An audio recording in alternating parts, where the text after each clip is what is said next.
We are Phillip and Gaynor Evans, and we are professional dance teachers at the Dance Kingdom.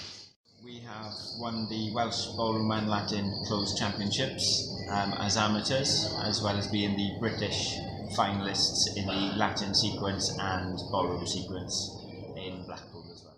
The Tea Dances is just a friendly atmosphere, so there's non-dancers that come along, so you don't have to dance, you can come along, watch the dancing, listen to some fantastic music, and the most important part of the afternoon, the tea and the cake, and just generally have a social afternoon.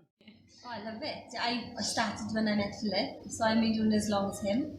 But it's a good excuse to put some very blingy dresses on. You go where you're going to spend that little money for a great afternoon.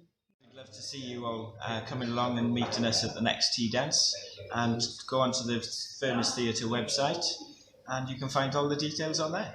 We look forward to seeing you.